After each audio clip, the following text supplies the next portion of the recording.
नमस्कार दोस्तों, आज बहुत सारे लोगों को एक प्रॉब्लम का सामना करना पड़ रहा है, जिसमें हमेशा मैं देखता हूं कमेंट बॉक्स के अंदर एक कमेंट देखने को मिलती है कि सर पाचन तंत्र हमारा कमजोर है, हमें गैस की समस्या, हमें अफरा उठना, एसिडिटी की प्रॉब्लम या पाचन की समस्या बहुत रहती है।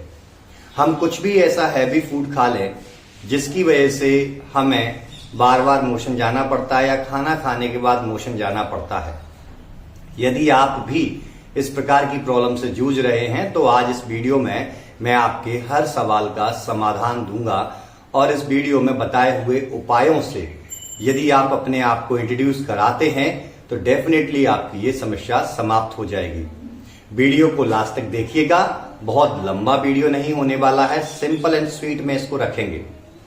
दोस्तों, पाचन तंत्र खराब होने की कुछ सिंपल सी वजह होती है। यहां पर हम इन वजहों को नोट नहीं करते हैं और धीमे धीमे करके हमारा पाचन खराब होता जाता है, जिसमें सबसे बड़ी वजह आजकल आती है कि हम बाहर का फास्ट फूड बहुत ज्यादा खाते हैं और ये फास्ट फूड कार्बोहाइड्रेट की मात्रा में बहुत ज्यादा रिच होता है और इसके अंदर कई प्रकार के प्रिजर्वेटिव्स होते हैं जो हमारे डाइजेस्टिव सिस्टम को खराब करते हैं, हमारे एंजाइम्स को सही तरीके से काम नहीं करने देते हैं। इसलिए सबसे पहले उन चीजों को आपको अवॉइड करना चाहिए, या यदि आप खाना चाहते हैं तो वीकली एक बार आप कभी भी उसका प्रयोग कर सकते हैं ताकि आपका टेस्ट भी बना रहे और आपकी हेल्थ भी अच्छी रहे। दूसरा, बहुत लेट रात तक जागते रहना। जी हाँ, जब हम देर रात तक जागते हैं तो हमारी पिनियल बॉडी एक्टिवेट होती है। पिनियल बॉडी हमारे बॉडी के अंदर होम्योस्टेसिस को बैलेंस रखती है। मोस्टली ये रात के समय पे या अंधेरे में हमें नींद लाने का कार्य करती है, लेकिन हम लंबे समय तक मोबाइल का यूज करते हैं या लाइट ऑन रहती है तो हमें प्रॉपरली नींद नहीं आ पाती, तो हम जो सोते हैं वो क्वालिटी ऑफ स्लीप नहीं होता है, जिस वजह से हमारा डाइजेशन खराब होता है। क्योंकि रात के समय पर जब हम सोते हैं तो हमारे बॉडी के ऑर्गन्स रिपेयर कर रहे होते हैं और जिसमें हमारा लिवर भी खुद को रिपेयर कर रहा होता है। तो आपको देर रात तक नहीं सोना है और सबसे बड़ी वजह यह है कि सुबह जल्दी जागना है। जल्दी सोइए, जल्दी जागिए, क्योंकि यदि आप लेट जागते हैं तो आपकी बॉडी के अंदर कफ दोष की मात्रा बढ़ जाती है। वो कफ दोष की मात्रा आपकी अग्नि को मंद करती है और ये मंद अग्नि आपके डाइजेशन को बहुत कम कर देती है। थर्ड वजह आती है हमारी फिजिकल इनएक्टिविटी, जिसको आप एक एग्जांपल से समझ सकते हैं कि आपके घर में एक बाइक है, उस बाइक में आपने पूरा टैंक फ्यूल से भर दिया है और आप उसको चलाने के लिए नहीं जा रहे हैं, तो क्या उसका पेट्रोल खत्म होगा? क्या उसको आवश्यकता पड़ेगी कि उसके अंदर पेट्रोल डाला जाए? बिल्कुल नहीं।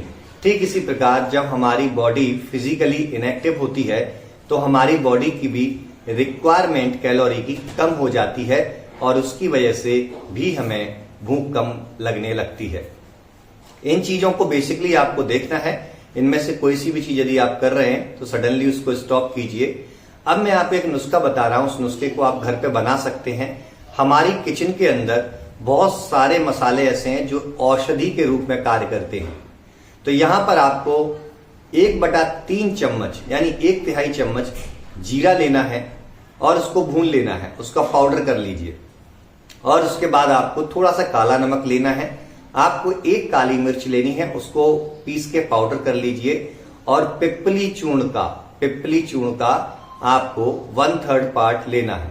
अब इसको आप सुबह और शाम को खाना खाने के 15 मिनट बाद यदि आप लेंगे तो आपका डाइजेशन प्रॉपर होगा, खाना अच्छे से पचेगा और आपकी एपेटाइट भी इंक्रीज होगी और साथ में ये एसिडिटी, पेट में गैस बनने की समस्या को भी समाप्त करेगा, क्योंकि आंतों में होने वाली कुपच का पूरे तरीके से ये पाचन करता है।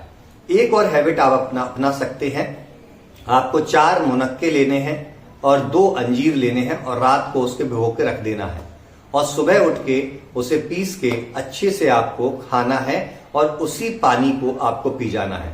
दोस्तों, यदि आप इन मेथड्स को यूज करते हैं तो यकीन मानिए कि आपकी गैस बनने की समस्या, आपके पाचन की समस्या, आपको भूख कम लगती है वो भी समस्या जड़ से समाप्त हो सकती है। तो यदि आप इस फॉर्मूले को यूज करते हैं और आपको लाभ मिलता है तो फिर से आगे कमेंट बॉक्स में कमेंट कीजिए ताकि हम इस प्रकार के वीडियोस ला सकें। दोस्तों, मैं डॉक्टर शैन शर्मा आपसे विदा लेता हूं, तब तक के लिए धन्यवाद।